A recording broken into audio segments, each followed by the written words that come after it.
Good evening and welcome to NTD News. I'm Stephania Cox. Here are today's top stories. The House passed the final version of the pandemic relief bill. This as Republicans criticize Democrats for ramming the bill through. A new study finds that the UK variant of the virus is up to twice as deadly as original strains. This while the US plans a huge purchase of vaccine doses. Secretary of State Antony Blinken will meet with Beijing authorities next week in Alaska. It's the Biden administration's first meeting with China. And the first Chinese woman ever to win the Global Golden Globe Best Director Award is facing backlash in China. That's for a comment she made back in 2013.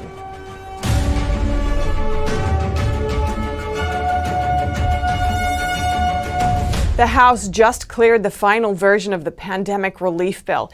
Even though this bill will be signed into law, Republicans and Democrats still fiercely disagree about the stimulus.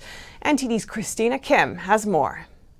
The vote was 220 to 211. All Democrats voted for the bill except Representative Jared Golden. No Republicans voted for the bill. The updated version took out the $15 minimum wage hike, narrowed the eligibility for direct payments, and has a $300 weekly unemployment aid through September 6th. Democrats praised the bill. For example, House Budget Chairman John Yarmuth said the plan is aggressive, but experts say this is what's needed right now. Democrats, we are really proud of the American Rescue Plan that will be headed to President Biden's desk later this week. It will do more to help the middle class, poor people, and people struggling to get into the middle class than any bill in a very long time. Among other aid, individuals making less than $80,000 or families making less than $160,000 can get the $1,400 stimulus check. Biden posted a tweet saying, "Help is here." But Republicans criticized the hyper-partisan vote. But in this body, it seems as though only one can have a voice. But that will not last long, and that will change shortly. Democrats say Republicans need to show more compassion. How do you say no to lifting 50% of impoverished children in America out of poverty? Republicans shot back, saying Dems are using the pandemic as an excuse to sneak in left-wing priorities unrelated to relief. State departments of education have between 53 and 63 billion federal funds to reopen. That's unspent. This bill has another $130 billion, but only 5% would be spent this school year. The final version will be signed by members of the House and Senate before landing on Biden's desk. Christina Kim, NTD News. And the White House press secretary called this the most progressive bill in American history. She announced the Biden will sign the relief bill into law Friday afternoon. And we have a new attorney general. In a 70-30 vote, the Senate confirmed Merrick Garland for the role. 20 Republicans joined the Democrats to approve Biden's pick. Senate Minority Leader Mitch McConnell and Ranking Republican Chuck Grassley both supported Garland. McConnell said he voted to confirm Garland because of his long reputation as a straight shooter and a legal expert. But Senator Tom Cotton said Garland refused to answer basic questions about his views on the death penalty, illegal immigration, and gun laws. During his hearing, Garland said that criminal justice reform and voting rights are on his agenda. With this confirmation, Biden and Senate Democrats can now fill the vacancy left in the D.C. Circuit Court. A court case that challenged a major immigration rule is in the reject pile of the Supreme Court. The judges dismissed it after the Biden administration asked them to drop it. The case challenged a Trump-era rule that required prospective immigrants to support themselves financially. People who are likely to rely on the government for aid would be less eligible for a green card. In February, Biden issued an executive order mandating a review of the rule. The Biden Justice Department told the court that all parties are asking to dismiss the case. That means the White House is likely to overturn the rule. Supporters of the policy say self-sufficient people should enter our country, a core principle of the American dream. And opponents say the rule discourages immigrants from accessing basic necessities. Florida is pushing back against Biden's immigration policy. The state's attorney general says she's bringing legal action over new rules she says go against federal law. Florida Attorney General Ashley Moody says the White House is required to deport criminals that are in the country illegally, something she says the Biden administration has decided to stop doing. In a Fox News interview Tuesday, she explained the administration had already canceled Operation Talon. That's a nationwide effort targeting illegal immigrants that committed sex crimes. She added that now new guidance effectively releases serious criminals into the country. Moody says she's taking the case to federal court. Her comments follow an Epoch Times commentary written by former acting director of ICE, Thomas Homan, last week. In it, he says anti-border Democrats will never be able to abolish ICE, but that they'll work to cripple the immigration agency through defunding. The Biden administration will have the first top-level in-person meeting with China next week. State Secretary Antony Blinken plans to discuss Beijing's threat to the U.S. He also named steps to stop China's ongoing genocide. NTD's Lin Lin brings us more. Secretary of State Antony Blinken will meet Chinese officials next Thursday in Alaska. This is the first high-level in-person meeting between the U.S. and China under the Biden administration. Blinken intends to raise issues of concern to the U.S., and he claims this is not a strategic dialogue. This is an important opportunity for us to lay out in very frank terms the many concerns that we have with Beijing's actions and behavior that are challenging the security, the prosperity, and the values of the United States and our partners and allies. Besides concerns that the U.S. has with China, Blinken said they will also talk about competition to make sure U.S. companies and workers benefit from a level playing field. He will also explore whether there are avenues for cooperation. Blinken has said that he stands by the Trump administration's description of China, that they do indeed commit genocide. On Wednesday's congressional hearing, he named a number of steps to combat this. Going forward, to include for those directly responsible for acts of genocide, gross human rights violations, sanctions, visa restrictions, etc. In last week's speech, Blinken described China as the only country with the power to seriously challenge the stable and open international system. House Foreign Affairs Committee Republican leader Michael McCaul re-emphasized this view. He said the Chinese Communist Party can't be treated as a normal adversary. We also know the CCP wants to re-engineer the world. Xi promotes his Marxist ideology as a better way than democracy. White House National Security Advisor Jake Sullivan will join Blinken's meeting with China's top diplomat Yang Jiechi and State Councilor Wang Yi. The meeting will follow Blinken's first overseas trip to Japan and South Korea. Reporting by Lin Lin, NTD News. The House passed the Democrat-backed PRO Act Tuesday night. 5 Republicans joined Democrats in the vote. The Protecting the Right to Organize Act would make federal changes to labor laws. NTD's Melina Wisecup has more. So first of all, this PRO Act would ultimately eliminate right-to-work laws in over 24 states, which means that employees would be forced to pay union dues even if they choose to opt out of union activities. It would also be a game changer for independent workers because something called an ABC test would be used to determine whether or not a worker can be deemed an independent contractor. This ABC test has already been used in California, and it led to many freelancers out of the job. To be classified as a contractor, you have to A, be independent, B, offer a service that the employer doesn't usually use, and C, be independently established in the service you're offering. I do have a lot of experience with those freelancers. What we saw is that when they applied the ABC criteria through AB 5, these people were not offered employment positions. What happened instead is they lost their opportunity to make an income. They lost careers that they had built. So basically, you were restricted from being able to make your income the way you had made your income, and these jobs just didn't fall from the sky the way they said they would.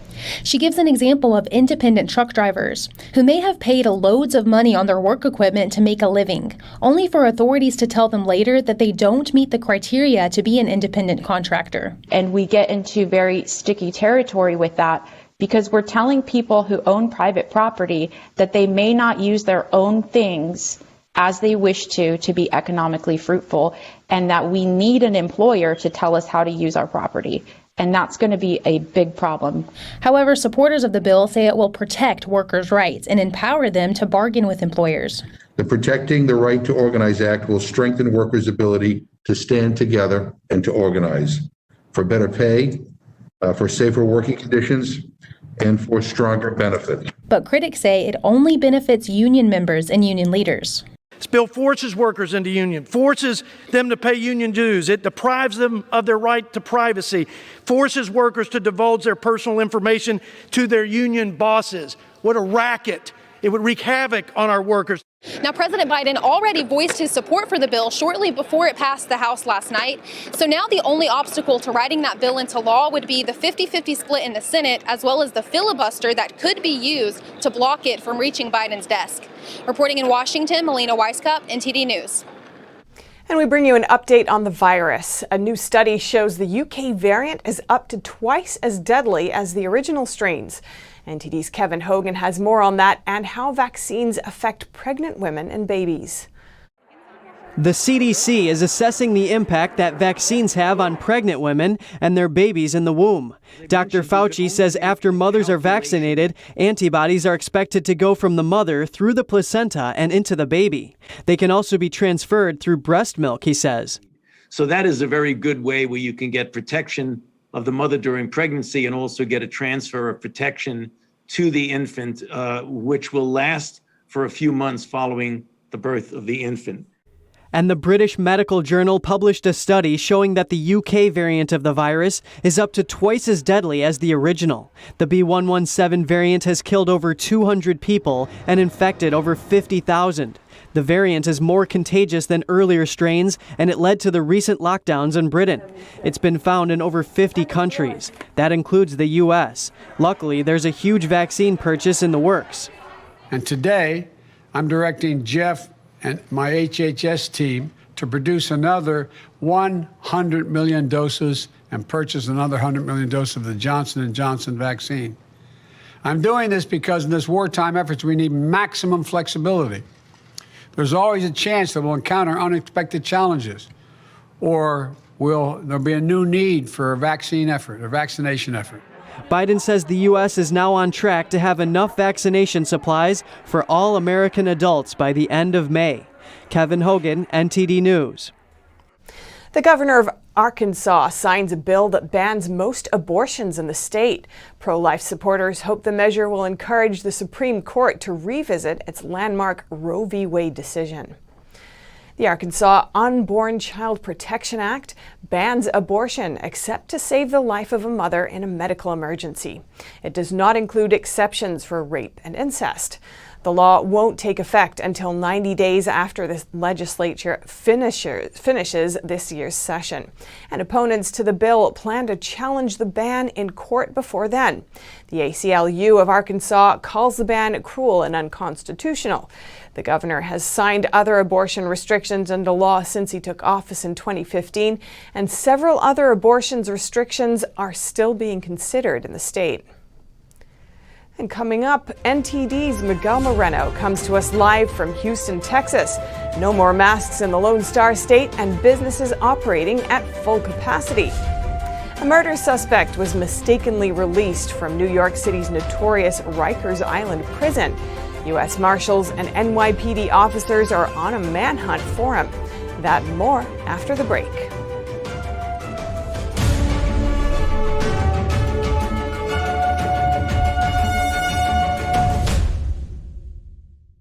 Texas officially opened up today. In general, masks are no longer necessary and businesses can open up completely. We've got our reporter in Houston, Miguel.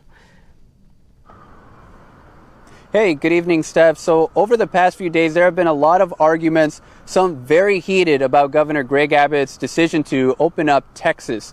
So we decided to come down here, get a feel for the area, and check in with some of the locals. The mask mandate's gone, but not masks. Most people we saw in Houston were wearing them. It was rare to see people without them, unless they were keeping a distance from others. Critics of Republican Governor Greg Abbott called his decision to remove the mandate premature and dangerous. Most people we spoke to in Houston said the same. Too soon. I think we should be responsible. We should wait a little bit more. I think it's ridiculous. I think it's too early. I don't think a year has done anything. We're still in the same spot. Restaurants and other businesses can now open at full capacity, but they can still require masks and limit their capacity to whatever level they see fit, in case they're worried about the spread of COVID-19. Picnic, a deli and bakery, has been open for 20 years. They've cut down their services to a drive-through because of the pandemic. They now have the right to open up completely, but that doesn't mean they will. We're still going to ask people to wear masks, and our staff are still going to wear masks. We're going to kind of wait a little longer just to see how things go. But we are expanding our outdoor seating area. We are possibly going to be letting patrons inside the restaurant, which we haven't really been doing this whole time, at least just to order at the counter and have more of a interaction with us. But a few blocks away, the owner of Salento Bistro tells us she may let more guests in, but she'll keep her mask up policy. She says both the government and the people have a responsibility in these times. Like I said, 50-50, and we all are responsible, and we all want the best for this state, and I think the government, wants the economy to start getting back on track. And as long as we take precautions and we don't feel fear, I think it's the right way to go. Masks are still required on certain city property, federal property, and public transportation systems. Here's another important bit of information. The governor says that if a region's hospital beds are full above 15% for 7 days, then that county can limit building and business capacities, but not under 50%. Back to you, Steph. Thanks, Miguel, for keeping us updated from Texas. And if you live in New York City, you should be careful.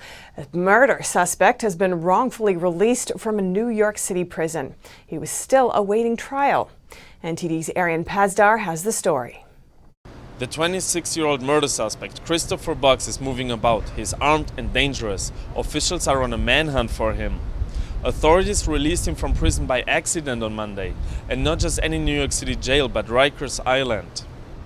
Bucks was there awaiting trial for a murder that took place in 2018. Now he was also serving 30 days in prison for an unrelated case, and he was released over those unrelated charges. Correction officers are warned not to approach him because he's armed and dangerous. If you see this man, please call the police. New York City's mayor says the city is investigating how this all happened. He says the city is going to put additional safeguards in place to make sure this never happens again. A joint fugitive task force consisting of NYPD officers and the US Marshals are out looking for Bucks. All NYPD patrol officers have been given a photo of the suspect and are told that he may be armed. Arian Pazdar, NTD News, New York. Seattle saw record-breaking homicides last year. Our reporter Echo Lu spoke with 2 law enforcement members to hear what's happening in Washington's biggest city. The Seattle Police Department investigated 50 homicides last year. It was the most homicides in the city in 26 years. Law enforcement members said there were many contributing factors. Obviously, the pandemic, the political climate, the civil unrest adds to that. I think it is a result of the energy around defunding police. It's also to decriminalize most crimes that I feel impact public safety in such a profound way. In a memo to the Seattle City Council, the police department experienced extreme staffing shortages for over 220 days last year. Solon told NTD defunding of police hurt police and public safety. And it's a breakdown in society. And for me, this is very concerning. It increases crime and increases the fear of crime. Fuda said defunding leads to fewer police on the streets. He said 240 officers have already left the police department. So there's less officers to respond to other than priority 1 calls, or they're slower to priority 1 calls because there simply isn't the manpower to respond to all that's going on in the city. Priority 1 calls are for life-threatening emergencies. Seattle's Capitol Hill was among the areas with the most homicides in 2020. Capitol Hill is where Antifa and BLM held extended protests during the summer. Police could not access the protest area. In August last year, Seattle City Council approved cuts to the SPD budget around 12%. We have people in power that are looking to almost make it easier to commit crime and not be held accountable for it. Solon warned that, sooner or later, crime would come to residents' doorsteps.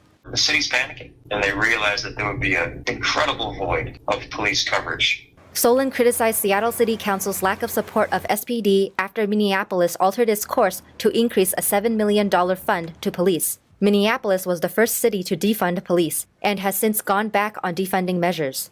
Lisa Haribold is the Seattle City Council member and public safety chair. Last week, she argued in an op-ed that the City Council can't be held responsible for limiting local police capacity. She's indeed wrong in her position, and hopefully the electorate can hold her accountable. Fuda said the solution is to hold officials accountable. I guarantee you that if you start holding these people accountable, we'll have less and less of this going on in our city. Lisa Haribold did not respond to NTD. Reporting by Echo Liu, NTD News, Washington. Daylight savings time is almost upon us, which means changing the time on our clocks. It's also rekindling a discussion about whether we should have daylight savings time all year round. NTD's Dawn Tran has the details. It's almost that time of year again to move our clocks 1 hour forward to start daylight savings time. It's basically to give us more time to be awake when the sun is out. Of course, we'll have to change the time again when fall comes around, but many people across the country want daylight savings time to be permanent. State lawmakers in Georgia recently passed a bill to make Georgia run on daylight savings time all year round. Other states in the Southeast and the Midwest also passed similar legislation. Why do some people want year-long daylight savings time? The problem of having to change the time twice a year. Sleep specialist Dr. Michael Gelb says it disrupts the sleep cycle. An hour less sleep at night for the 1 to 2 to 3 days where you're at 4 days, 5 days, 6 days, when your body is getting used to that, those are the times where you're going to get the most accidents at work, traffic accidents, heart issues, health issues related to disruption in the sleep cycle. We asked some people what they think about the proposal. One person says it shouldn't be made permanent. I think it's just a waste of time. Okay. Just leave everything the way it is. Another person says it should be permanent, but it should be standard time, not daylight savings time. It's the nature of how the sun is and moves, and I think the daylight savings time just makes more complications. Some sources say daylight savings time is associated with more cancer, diabetes, and obesity. Dr. Gelb says regardless of what time schedule it is, there should be a balance. It's going to be different. There's a lot more daylight time in the summer, as I said, than in the winter. So we really want to compromise. So whether it's standard time or daylight savings time, I think the argument would be just to pick one and stay with it. Whatever that is, what's ever better for kids, what's ever better for health, I would say would be the way to go. Since 2018, 9 states have passed bills to make daylight savings permanent, but they'll have to be approved by Congress before they're put into law. Dawn Tran, NTD News. And more updates on lifting lockdowns. New York, New Jersey, and Maryland are easing their virus restrictions. Starting off with New York City and New Jersey, the two states will be expanding restaurant capacity to 50% starting March 19th. For restaurants in New York State outside of the city, the capacity will be extended to 75%. And starting Friday at 5 p.m., Maryland is lifting all capacity limits on restaurants, gyms, and other businesses. The only remaining restrictions are as follows. Restaurants and bars still need to follow social distancing, and large spaces are capped at 50%. Maryland still has its mask mandate. And New Yorkers are being greeted with early spring weather, and locals say they're looking forward to more warm weather. NTD's Arian Pazdar has the story from Central Park. It's the first week of warmer weather here in New York City this year. And where do many New Yorkers like to go when the sun is out? You already know, Central Park. So we asked the people here how they feel about this beautiful day. I mean, it's everything, like just sitting in the sun with my best friend. That's just like New York City tradition. As soon as it gets warm, everyone just floods the park, so. It's just the best place to get the most sun in the city, and it just feels good. Yeah, just get out as much as you can, take advantage of the sun. Well, anything else you would like to add about the nice weather in the city, about the summer? Summer can come fast enough, and we hope that things will open up more. We hope that there's gonna be like nice little festivals. Yeah, just I guess getting outside more instead of being cooped up inside, and hopefully traveling a little bit. I mean, just being outside again. I've been at home almost every day, so just being outside more, it's going to be great, yeah. Really looking forward to the warm weather. It's been a tough winter, and that's really it. You know, just excited to get out. So as I just learned, on the first warm day of the year, New Yorkers like to go to Central Park. But I'm sure it's not the last Central Park day of the year. Arian Pastar, NTD News, New York.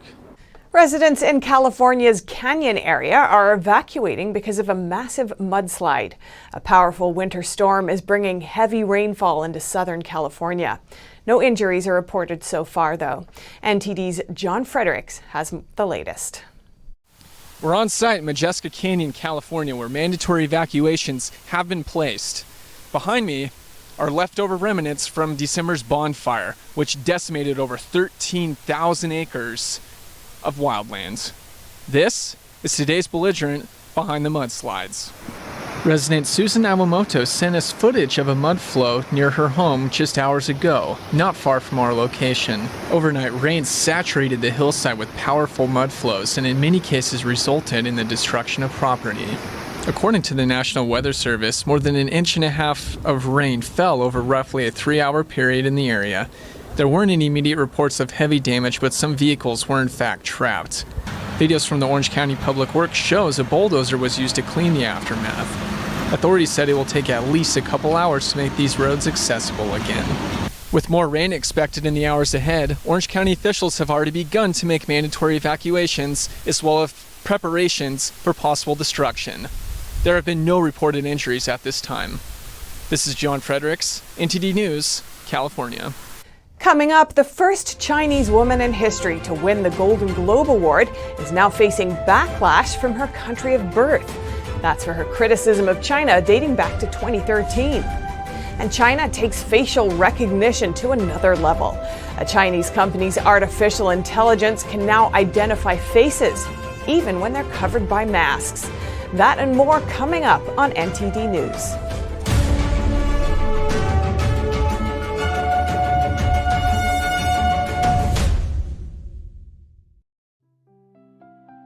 This is such a gentle painting, so beautifully portrayed. A group of people reading together in this simple, everyday-looking living room. A young girl reading along with an adult, a grandparent sitting in the lotus position, a businessman in his typical suit. You see all those people, they look like they have quietly settled down there. And you as a viewer, it looks like you've just stepped in the door. You can't see what it is they're reading, so you're a little bit curious and you're kind of invited to walk in. This harmonious feeling is not by accident. It is the very subject of the work. The book they are reading is the main text of Falun Gong, which is an ancient Chinese spiritual discipline in the Buddhist tradition. At the core of Falun Gong are the values of truthfulness, compassion, and forbearance. Unfortunately, the practice is banned in China, where the artist resides. Thousands have been killed for their faith.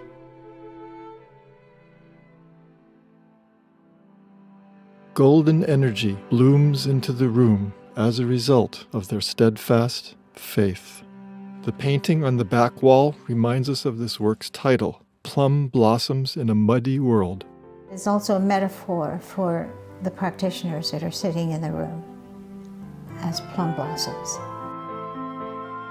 They signify perseverance and hope that all brutal winters end and life is renewed once again. The magical painting.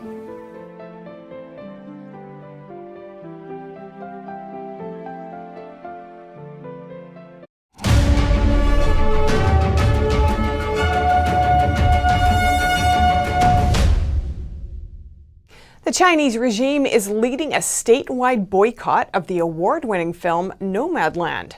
This because of a comment from its Chinese director back in 2013. More on that from NTD's Don Ma.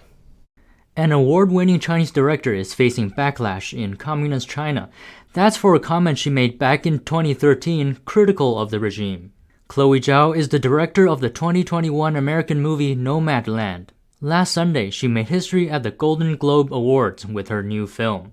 Zhao became the first Asian woman ever to win the title of Best Director. Zhao's win was initially celebrated in China. On Chinese social media platform Weibo, her win trended with hundreds of millions of views.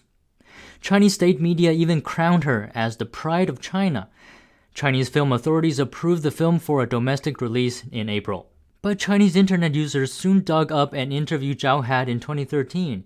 Zhao told Filmmaker magazine at the time that China is, quote, a place where there are lies everywhere. A lot of info I received when I was young was not true. I went to England suddenly and relearned my history. When she was 15, her parents sent her to study in the UK. There, she studied political science in college, and that's where she learned the truth about China. Now the film's release is up in the air. Major Chinese online box office apps have removed the movie's release date from their platforms. And the hashtag Nomadland is no longer searchable on Chinese social media platform Weibo. Censorship in China could be a significant issue for another film Zhao would direct. It's a big-budget superhero movie called The Eternals by Disney's Marvel Studios. The previous Marvel movie, Avengers Endgame, had huge earnings in the Chinese market. It earned more than $500 million there. But now, Zhao's profit of her upcoming film is put into question. Reporting by Don Ma, NTD News. A mother in China is speaking out for her son. Her 21-year-old son is believed to be tortured by Chinese police. His alleged crime? Sharing information about Xi Jinping's daughter. NTD's Hong Wing has more. 21-year-old Niu Teng-yu is a self-taught coder in China. At the end of 2020, Chinese authorities sentenced him to 14 years in prison for what they call picking quarrels and stirring up trouble and violating others' privacy. Niu received the harshest punishment among the 24 people arrested with him. All 24 of them were involved in the leaking of Chinese Communist Party head Xi Jinping's daughter's personal information. They had administrative access to a wiki-based forum. They did not leak the information directly, but only shared links to some foreign websites. These websites show the ID number and ID photo of Xi's daughter. This happened in 2019. Police detained Niu in August 2019. Niu's mother says Niu refused to plead guilty, so police tortured him to get a confession. He was hung up and splashed with cold water when he collapsed from the beating. Then they went on beating him. He was not allowed to eat or sleep, and he was injected with saline.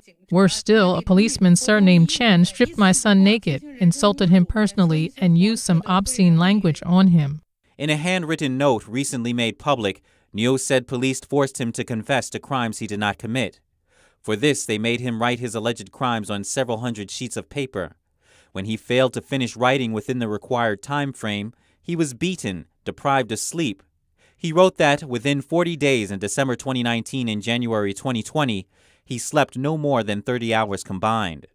Niu's lawyers told his mother after visiting Niu that the officers used a lighter to burn his private parts, and a police officer also recorded the torture sessions and created a folder for them in order to insult Niu.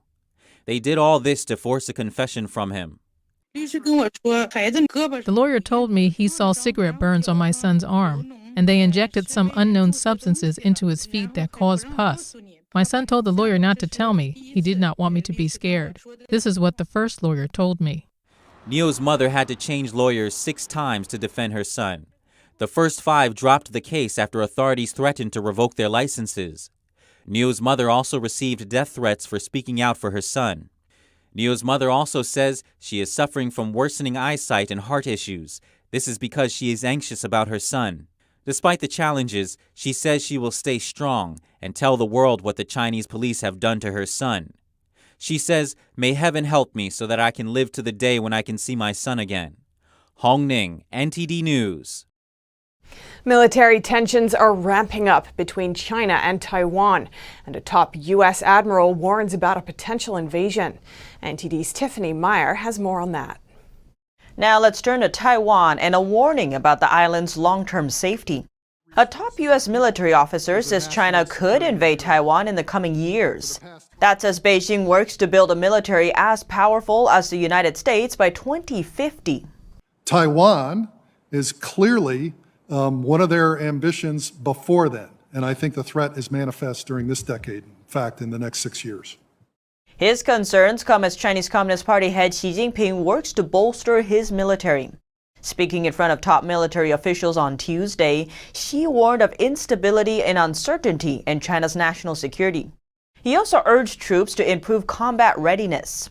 Although Xi didn't mention Taiwan in his speech, the Chinese regime has been upping tensions in the Taiwan Strait. Chinese military jets have been spotted soaring through Taiwan's air defense zone in recent months. Top Chinese diplomats have also advised the Biden administration against crossing what it has deemed red lines, including the Taiwan issue. Taiwan has never officially declared independence from mainland China, but it's become a de facto independent nation state, with its own democratic government and military. The Chinese regime still claims Taiwan is part of its territory and has been threatening to bring the island back under Beijing's control by force if needed. The U.S. does not have formal diplomatic relations with Taiwan, but under U.S. law, Washington must sell arms to Taiwan to help it defend against attacks. Washington never made clear whether it would defend Taiwan if China did invade, but the island remains crucial to America's national security. That's because Taiwan sits on a critical line of defense for the U.S. It's part of a chain of islands ranging from Japan all the way to Malaysia. The chain makes it hard for Beijing to launch submarine-based nuclear missiles toward the U.S. But a break in that chain could leave the U.S. vulnerable. China's Mask On facial recognition project just took home the gold in a global tech competition. Nearly 200 companies from around the world participated. The contest was sponsored by the National Institute of Standards and Technology, an agency under the U.S. Commerce Department. Shanghai-based tech company X4 AI scored Best in Show for its milestone in facial recognition. The company's new Mask On system can identify faces even when covered by masks, no matter the material or color. The company has kept a focus on AI development for the past decade. The company also plans to release the world's biggest facial database and a series of benchmarks based on that data. Facial recognition is widely used in China's Xinjiang region as a method for identifying and suppressing the Uyghur ethnic minority. Gas prices rising and could go even higher this summer. What's causing the price hike?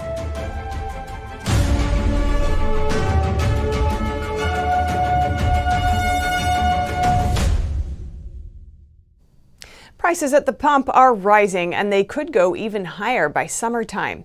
We hear from some experts on what's causing the hit to American wallets. NTD's Arlene Richards reports. The average gas price has soared to over $2.80. This after OPEC agreed to maintain production cuts last week for most countries. Former Shell President John Hofmeister says OPEC's announcement is a factor behind the rising prices. So the consequence of OPEC not increasing production at a time when world demand is going up, at a time when U.S. demand is going up, creates a psychology of scarcity, and that leads to gasoline price increases. Hofmeister believes OPEC wants to harm America, taking into account President Biden's dislike of fossil fuels and climate change priorities. What they're doing in reaction is saying, you don't like gas and oil? Fine. We're not going to produce it. Watch your American consumers lose money from their pocketbook. Another reason is low supply amidst surging demand. Companies are focusing on their shareholders because they haven't been getting enough cash. Or have been spending too much capital for too long. And so they're withholding the new money going into more oil production. Oil investors say Biden's policies will also raise prices. And they're not allowing us to drill in New Mexico on federal lands, which is one of the Permian Basin. The Permian Basin produces 40% of the oil in the United States, over 40%. If we're cutting that off, we're going to cut our supply off. Some predict oil prices will soar even higher. Shell's former president suggests Americans will be paying $3 per gallon by summer. Arlene Richards, NTD News. A breach of privacy taken to the next level. A group of hackers say they got access to over 100,000 security cameras across the U.S. An international group of hackers is claiming credit for gaining access to live feeds of 150,000 surveillance cameras across the U.S. and the world. These cameras are in jails, hospitals, schools, and companies, and they all come from a Silicon Valley-based security system supplier called Verkada. Car maker Tesla and software company Cloudflare also had their security cameras breached. A video seen by Bloomberg is believed to show a Tesla warehouse in Shanghai, China. Other videos seen by Bloomberg reportedly show the inside of women's clinics and psychiatric hospitals, and the hackers claim they gained access to over 300 cameras inside a jail in Alabama. Reportedly, the hackers say they lost access to the video feeds and archives after Bloomberg contacted Verkada. One of the hackers from the group claimed credit for breaching Verkada's system, saying the group did it because they wanted to show the pervasiveness of surveillance cameras and how easy it is to break into the system. That hacker also said it was too much fun not to do it. The group also claimed credit in the past for hacking chipmaker Intel and car maker Nissan. Many of Verkada's surveillance cameras have facial recognition technology. That means customers can search and filter results based on a person's face. A representative for Verkada says it is investigating the scale and scope of the potential issue. Apple's setting up a new chip design center in Munich, Germany. It says it'll be Europe's largest R&D site for mobile wireless chips and software. NTD's Patrick Hayden reports. Apple's building a major new chip lab in Munich, Germany. It's part of a $1.2 billion investment in the country over the next 3 years. The new facility will be home to Apple's growing cellular unit. The company says it will be Europe's largest research and development site for mobile wireless chips and software. Munich is already Apple's largest engineering hub in Europe with 1,500 engineers. They helped design the first chip specifically for Mac, the M1. It improved performance and efficiency across Apple products. And during that time, the company says it spent nearly $18 billion with more than 700 German companies. Currently, there's a worldwide shortage of chips, which has affected the automobile industry, among others. The German government has recently been pushing other countries to provide it with more chips for its car industry. But Apple says the new lab will focus on 5G and future wireless technology. It's set to open later next year. Patrick Hayden, NTD News.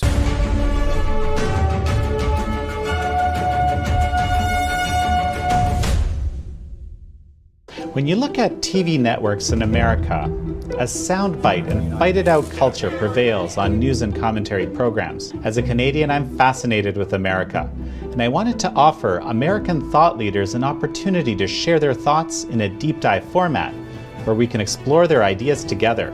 And so American Thought Leaders was born. The world's most brilliant thinkers believed that open discourse was the key to greatness. However, all around the world, we see that discourse is being stifled and political agendas have subverted media. The Epoch Times launched its Global Thought Leaders program to bring back this great tradition of free thought. As the host of American Thought Leaders, every week I interview some of the most intriguing minds on the most pressing issues of our time. Be sure to check out our new episodes every week. UK-based researchers say the UK variant of the CCP virus is more deadly than previously thought.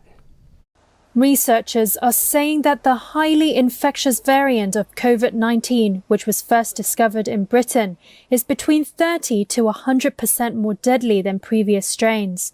The study published in the British Medical Journal compared death rates among people in Britain infected with the so-called UK variant, known as B117, against those infected with other strains.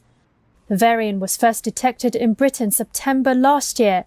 It has since been found in more than 100 countries and is known to be more transmissible than other previously dominant variants. Robert Challen, who co-led the research at Exeter University, said the threat should be taken seriously due to its high mortality rate, coupled with its ability to spread rapidly.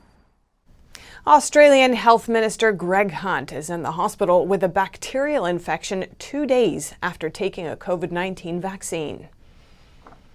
Hunt received the first dose of the AstraZeneca vaccine on Sunday and went to the hospital on Tuesday. A spokesperson said in a statement that, quote, his condition is not considered to be related to the vaccine. His office later said he had been diagnosed with cellulitis in his leg. He's expected to fully recover. And a new episode in the tensions between China and the UK. Beijing summoned UK's ambassador to China on Tuesday. This comes after she posted an article defending media freedom. Caroline Wilson posted an article last week on WeChat, a Chinese social media platform. She explained why foreign media's criticism of the Chinese regime did not mean the journalists responsible hate China. But the Chinese regime said her article was inappropriate. It said it only opposes those journalists who make up so-called fake news. In response, Wilson wrote on Twitter, I stand by my article. No doubt the outgoing Chinese ambassador to the UK stands by the 170-plus pieces he was free to place in mainstream British media. Last month, Beijing banned BBC World News following reports alleging abuses in Xinjiang province. This came after UK's media regulator Ofcom barred Chinese state broadcaster CGTN. Ofcom said the channel was controlled by the Chinese Communist Party, which goes against UK regulations. Coming up, a man that carries on a Japanese soy sauce tradition returns home 10 years after the Fukushima earthquake destroyed his life's work. That and more on NTD News.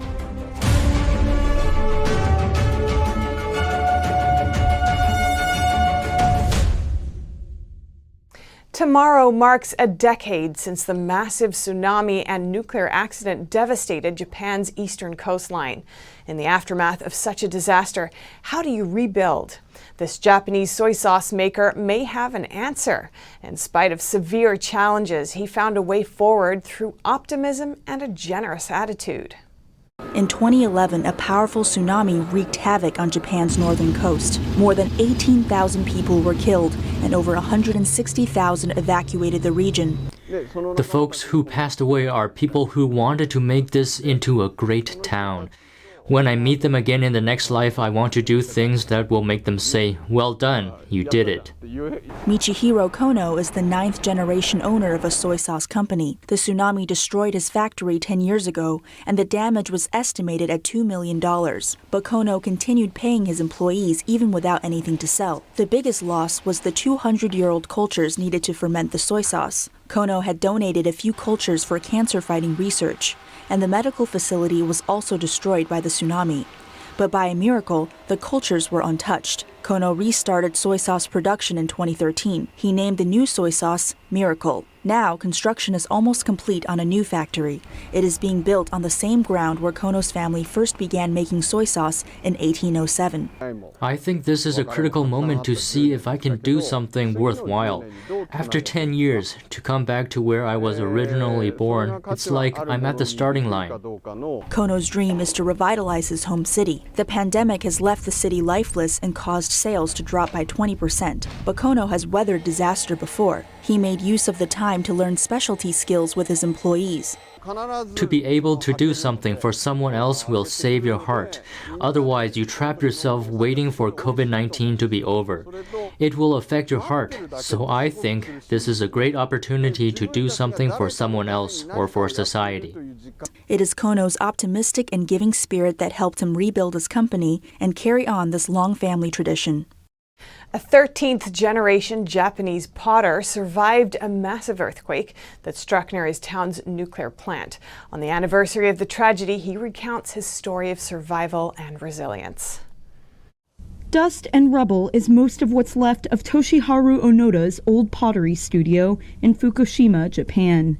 Onoda is a 13th generation potter of Obori Soma Yaki, known for the high-pitched singing sound made when kilns are opened and the glaze cracks. On March 11, 2011, Onoda had just finished loading his kiln when a massive earthquake struck close to the Fukushima Daiichi nuclear plant and changed his life forever. The kiln in front of me started clattering and everything inside just suddenly shattered on the ground when the earthquake happened. It was the first time I went through such a terrifying experience.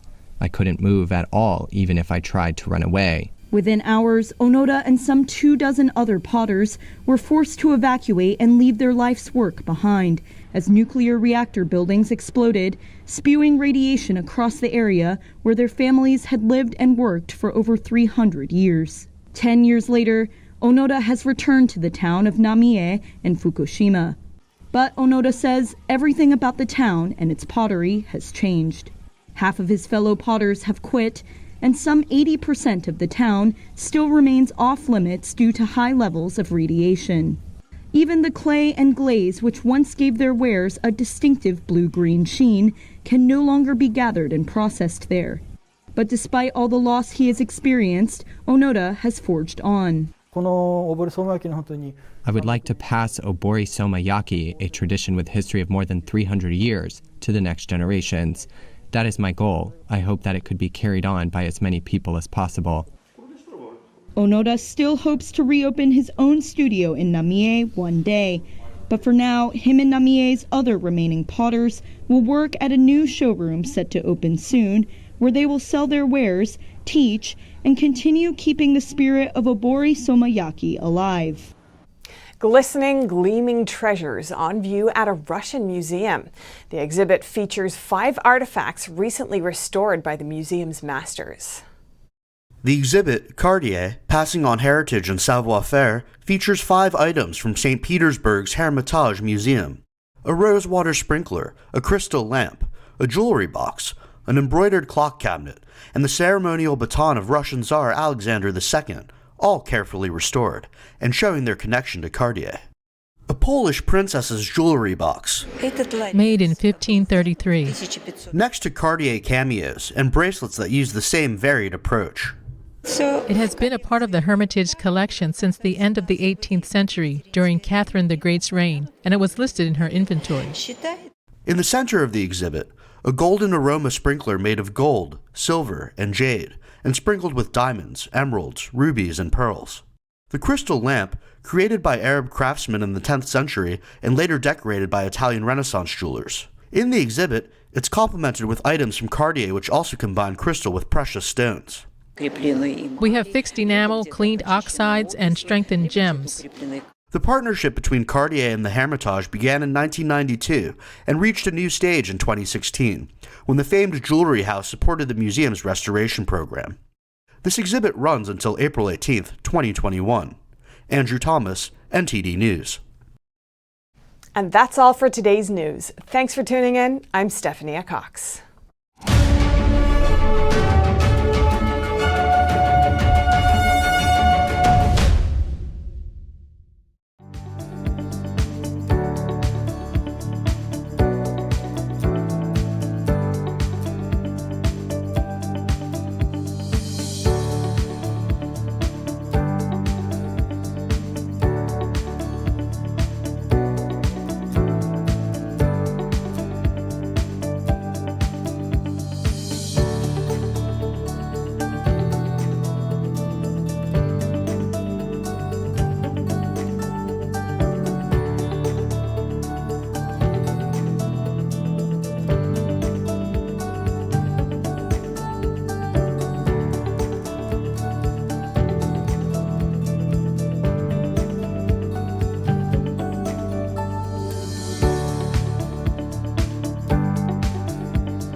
Don't let YouTube decide what information you get. That's your choice. YouTube is deleting our videos and cuts you off from a source of honest reporting.